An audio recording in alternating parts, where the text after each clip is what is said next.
think we all recognize that just a whole bunch of stuff is going wrong simultaneously in the world. We have wars, we have rising political authoritarianism, we have rapid inflation, or we had a bout of rapid inflation, pandemics, and the like. And so the idea is that you have multiple crises, poly, meaning multiple or many crises simultaneously. What we're interested in at the Cascade Institute is why this is happening. What is it that's going on in the world that's causing all of this stuff to go wrong at the same time?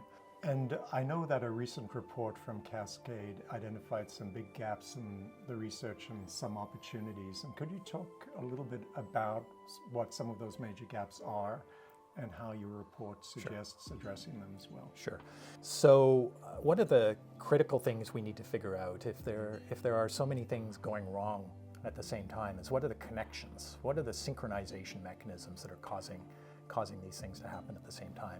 Is this just a coincidence? Is it kind of like a perfect storm where if we just wait long enough, the bad stuff will go away and we'll get back to some kind of normality? Or have there been some fundamental changes in the world that are causing all this stuff to happen at the same time? So the problems are connected together in some way.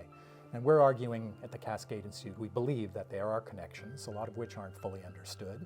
And I know that Cascade is looking at, the interventions that could really make a difference. So I wondered if we could talk a little bit now about ultra-deep geothermal energy. And can you explain exactly what ultra-deep geothermal energy is? Well, we get very excited about deep geothermal. So in a sense, if the polycrisis research program focuses on why things are going badly, and we need to understand that, then what are the things we can do to make a real difference? And we believe that deep geothermal it could be a breakthrough. So the climate problem, which is one of the major issues driving the polycrisis, the change in the heat balance of the planet, is essentially an energy problem. It's because humankind is addicted to an energy source that is now doing us a lot of damage. Fossil fuels, carbon-based energy. So we need to find an energy source that is as good or almost as good as fossil fuels, but doesn't produce carbon. And, solar and wind are good, but they have a problem. A fundamental problem is that for every square meter of land that they cover on the surface of the earth, they don't actually produce a lot of power.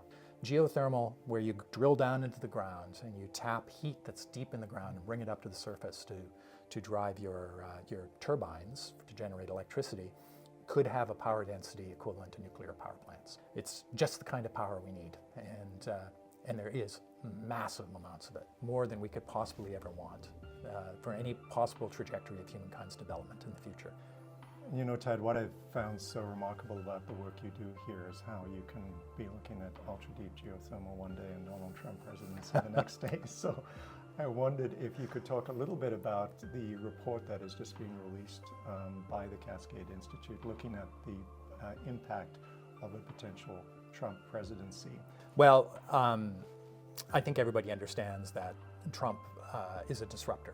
He's popular in significant part because his followers and his supporters see him as a wrecking ball. They don't believe in the current systems. They don't feel they're being served economically and socially by the current, say, social and political and economic systems in the United States, and they just want to kind of tear everything apart. So if he is reelected, given what he said he's going to do, what would that mean, not just for the United States, but for the world? And especially in sort of the polycrisis context, what are the possible connections between economic and climate and geopolitical and demographic systems? How is it going to change migration patterns? How is it going to change economic well-being, trade around the world? Could it increase the risk of nuclear war? So we go through all of these things and look at the connections. America is suffering from some deep systemic issues. Trump is a symptom as much as a cause, and those deep problems have not so far been effectively addressed. So this challenge is going to be around for a while. Yeah. Well, Ted, I just wanted to thank you again and congratulate you and your team here at the Cascade Institute for the remarkable and important work you're doing. Thank you. Thank you so much. Thanks.